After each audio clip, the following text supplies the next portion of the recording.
एक माध्यम है। कहा भी है ज्ञान सामान्य आन जगत में सुख का कारण,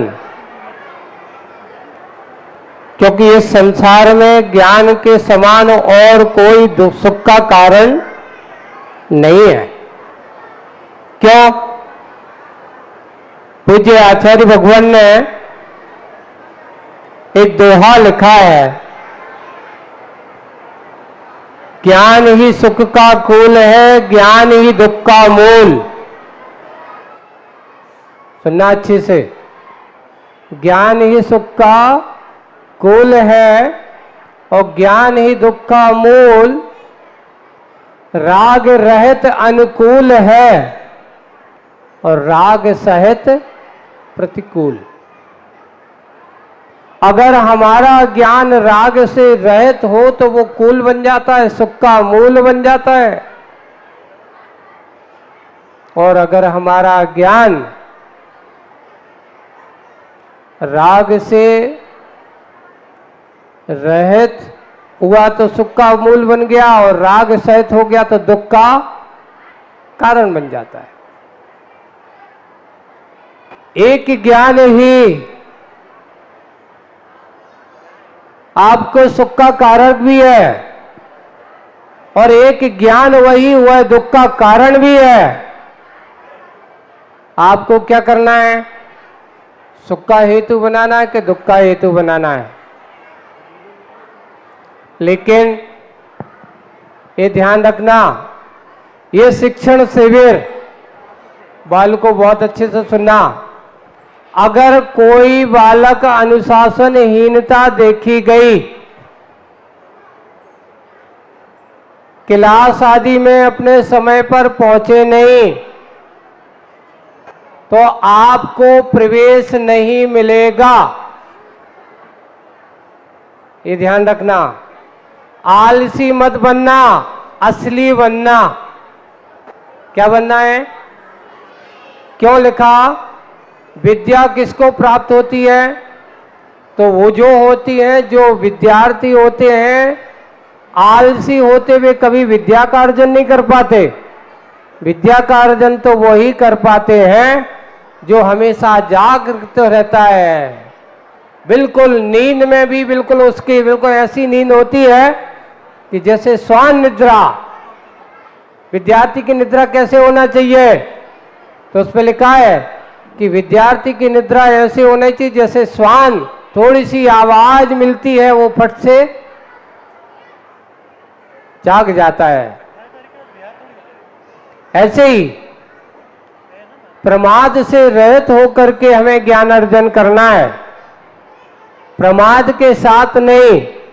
आप सबको पढ़ाने के लिए यहाँ के शिविर में आए हुए लोग जितने भी शिविरार्थी हैं, सबको बहुत अच्छे से पढ़ाने के लिए हमारी व्रती बहनें, महाराज लोग, हम सब लोग मिलकर के और जगह जगह कॉलोनियों में करीब करीब हमारे सभी विद्वानगण जाकर के वहाँ शिविर का संचालन करेंगे। शिविर में आप लोगों को पढ़ाएंगे। यानी ये 8 तारीख से लेकर के 18 तारीख तक पूरा अहमदाबाद, ये तो मात्र यहाँ से उद्घाटन सत्र का दिन है, पूरे अहमदाबाद में ज्ञान की आराधना होने वाली है। किसकी आराधना होने वाली है? क्यों? क्योंकि ये दिन हम विषय कसायों के लिए तो बहुत सारे समय जुटा लेते हैं, राग रंग के कार्यक्रमों में तो शामिल हो जाते हैं, लेकिन हम राग रंग से रहित होकर के अपने अंतरंग में ज्ञान चक्षु खोलने के लिए, सम्यक ज्ञान को अर्जन करने के लिए बिरला ही समय मिलता है। साल में ये 10 दिन आपके पूरे जीवन को नई दिशा देने वाले होंगे। क्यों? क्योंकि जो ज्ञान के प्रकाश में जीता है, जिसको सम्यक ज्ञान प्राप्त हो जाता है, उसके अंदर कभी अज्ञानता की बात हो नहीं सकती। इसलिए हमें अपने ज्ञान को समीचीन दिशा में जाना है, समीचीन दिशा में ले जाना है। इसलिए ये शिविर आप सबको एक नई दिशा देगा, नया ज्ञान देगा। और बंधुओं, एक छोटा सा ज्ञान अर्जन करने वाला एक आपको भी बताऊं, आचार्य कुंद महाराज के बारे में तुम सब लोगों ने सुना होगा। समयसार ग्रंथ किसने लिखा? छोटे बच्चों, परीक्षा में आ गया तो क्या करोगे? नहीं पता? समयसार ग्रंथ किसने लिखा? आचार्य कुंद महाराज ने। उनके बारे में आपको पता है कि वे इतने बड़े विद्वान कैसे बने? उन्होंने मात्र एक मुनि महाराज को, एक ग्वाला है जो क्या चराता था? गायें चराता था। जंगल में अपनी गायों को ले जाना और ले जा करके गायों को चराता। तभी एक बार क्या हुआ, आपको बहुत अच्छी कहानी सुना देता हूं। जंगल में भीषण आग लग गई और भीषण आग लग जाने के कारण से आसपास के जितने भी बड़े बड़े पेड़ थे सब जल करके कैसे हो गए? राख हो गए। लेकिन एक पेड़ ऐसा उस जंगल के बीच में जिसके आसपास वह आग नहीं पहुंची। क्यों? लगता है कोई अतिशय, कोई विशेष पेड़ होगा। वो ग्वाले ने सोचा क्या बात है, सारे पेड़ जल गए लेकिन इस पेड़ में ऐसी क्या विशेषता है जो ये पेड़ जला नहीं? वहां पास में जाकर के देखता है, पेड़ के आसपास चारों तरफ घूम करके देखता है और उसको कुछ नहीं दिखाई दिया। उसने कहा कि थोड़े ऊपर चल के देखते हैं। तो ऊपर चल के थोड़ा सा उठ करके उसने देखा कि उस पेड़ में एक छोटी सी कोठर है। कोठर का तो एक पोल जिसे अपन कहते हैं, है ना? उस पोल के अंदर एक कपड़े में बंधा हुआ एक कोई किताब जैसी रखी हुई है। वो कोई सामान्य किताब नहीं थी, वो जैनागम का ग्रंथ था, जिनवाणी थी, जिनेंद्र भगवान की वाणी थी। सोचिए कि जब एक इससे एक कथा से ये सार मिलता है कि जहां पर जिनवाणी रखी हो, जिसके हृदय में जिनवाणी हो, जिसने जिनवाणी को आद्योपांत ग्रहण किया हो, मात्र रखे हुए ग्रहण किए हो, तो उसका तो भविष्य ही सुंदर है। जहां मात्र वह जिनागम की, जिनेंद्र भगवान की वाणी रखी थी, वहां का वो हरा भरा, इतनी आग लगने के बाद भी पेड़ हरा भरा बना रहा। वैसे ही बंधुओं, जिसने जिनवाणी का स्वाध्याय किया, जिनेंद्र भगवान की वाणी को ग्रहण किया, ये शिविर, ये 10 दिन का शिविर आपको अपने जीवन को हरे भरा बनाने का दिन है। विषय कसाय की आग चारों तरफ से लगी हुई है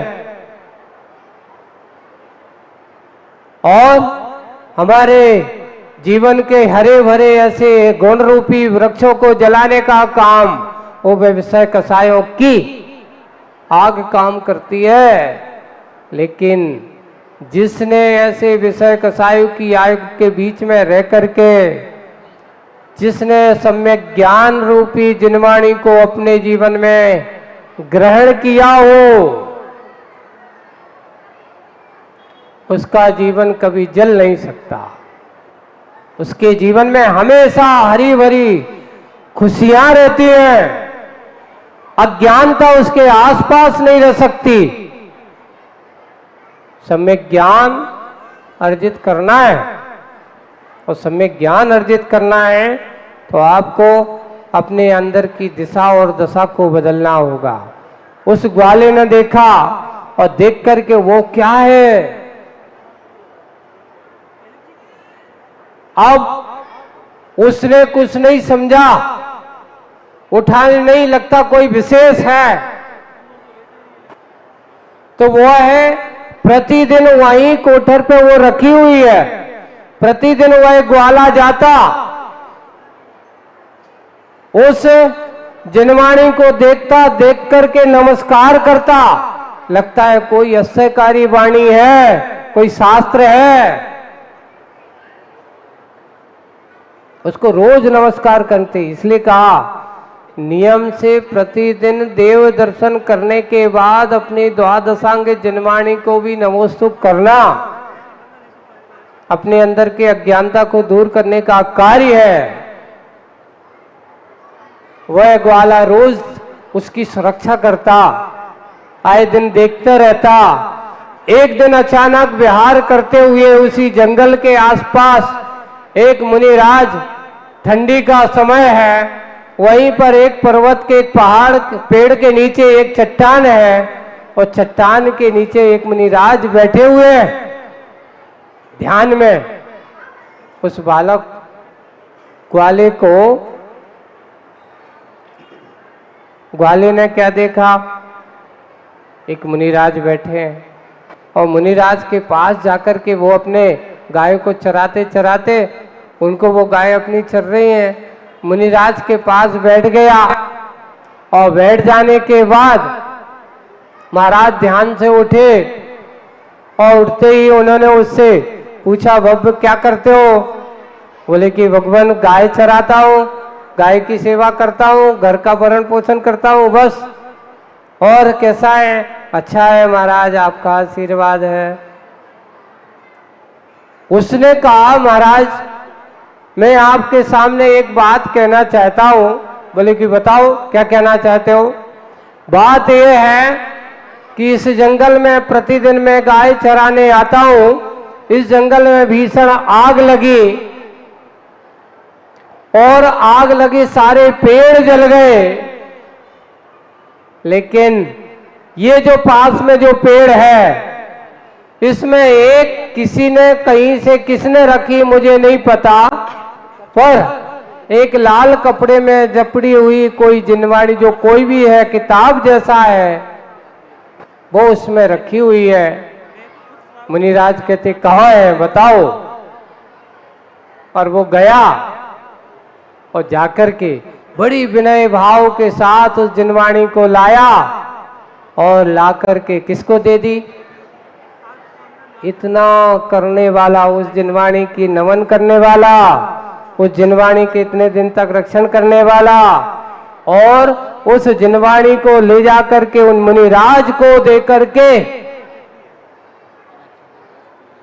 मुनि महाराज ने जैसे खोला और खोल करके कहते हैं, अरे भाई धन्य है तुझे ऐसी जिनवाणी का नमन करने का।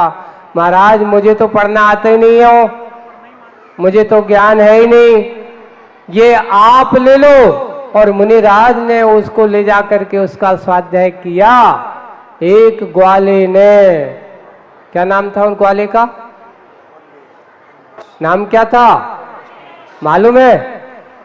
आप अच्छे से, कोंडेश ग्वाला नाम क्या था? ऐसे कोंडेश ग्वाला ने उन मुनिराज को वो जिनवाणी भेंट की। आगे जाकर के वह ग्वाला इतना विशेष पुण्य कार्य कर दिया ज्ञान दान के परिणाम से कि आगे जाकर के वो कुंद कुंद महाराज बना। क्या बना? कोंडेश से कुंद कुंद की यात्रा। इसलिए आज आप लोगों को इस शिविर के माध्यम से अपने आप को भी यही अर्जन करना, अच्छे विनय भाव के साथ पढ़ाने वालों की विनय आदर करना, जिनसे भी पढ़ना सबसे पहले विद्यार्थी का लक्षण होता है उनको नमन करना, नमन करके उनको नहीं है तो जय जिनेन्द्र करना, की वंदना करना और उसके बाद ज्ञान अध्ययन करना, वो ज्ञान हमारे लिए अज्ञानता को दूर करने वाला होगा। इस प्रकार ये आज मंगलाचरण के रूप में कलश स्थापना के साथ, दीप स्थापना के साथ और ध्वजारोहण के साथ आप लोगों को, बहुत सारे लोगों ने इस शिविर में आपको पढ़ने के लिए व्यवस्था की है। यहाँ जिनका स्कूल है उन्होंने कह दिया कि मेरी तरफ से सबसे बड़ा चीज है ये कि उन्होंने आप लोगों को पढ़ने के लिए 10 दिन अच्छे बैठ करके अर्जन करने के लिए एक क्लास वहाँ लगेगी, स्कूल स्थान दिया। ये पंडाल है, धनलक्ष्मी का एरिया है। संत निवास में तत्वार सूत्र वालों की क्लास संत निवास के हाल में लगेगी। द्रव्य संग्रह की क्लास आज तो यही लगेगी दोपहर में, है ना। और रथगण श्रावकाचार्य की रात्रि में क्लास यही इसी प्रांगण में लगेगी। रात्रि में 8 बजे जितने भी फॉर्म भरा हुआ है श्रावकाचार्य वाले वो यहाँ आकर के पढ़ेंगे। बाकी जितने भी फॉर्म भरे हुए हैं सबको आज 6 डाला द्रव्य संग्रह भाग 1, 2, 3 नर्सरी वाले छोटे बच्चों की क्लास मध्याह्न में ठीक 2 बजे यहाँ हम आएंगे। प्रार्थना होगी, प्रार्थना के साथ और कल से फिर ठीक सुबह प्रार्थना होगी। दिन में एक ही बार प्रार्थना होगी। आज मंगलाचरण के रूप में मध्याह्न में होगी। मध्याह्न में सब लोग आएंगे और आकर के प्रार्थना करके सीधे अपनी क्लासों में जाएंगे। आप अपना परिचय, आपको पूरी क्लास के हिसाब से आपका नाम पूरे बुलाया जाएगा। आपको एक एक करके सब जितने भी फॉर्म भरे हैं बिना एंट्री के कोई भी क्लास में एंट्री नहीं होगी। अभी भी फॉर्म भर सकते हैं। अभी भी जिनने नहीं भरा हो, जिन बालक बालिकाओं के भरना है तो आज शाम तक, कल सुबह तक का टाइम है। लेकिन अब ऑनलाइन नहीं, सीधा ऑफलाइन ही भरना होगा क्योंकि ऑनलाइन में अब वो लिंक बंद हो चुकी है। ऑनलाइन वाली लिंक बंद हो चुकी है। अब तो आपको सीधा सीधा ऑफलाइन वाली यानी यहाँ पे जाकर के आप सीधा फॉर्म भर के एंट्री कर सकते हैं, क्लास में बैठ सकते हैं, लेकिन बिना एंट्री के क्लास में प्रवेश नहीं होगा। इस प्रकार आज शिविर का ज्ञान अर्जन का आज बस इतना ही। बोलिए परम पूज्य आचार्य गुरुवर श्री विद्यासागर जी महाराज की।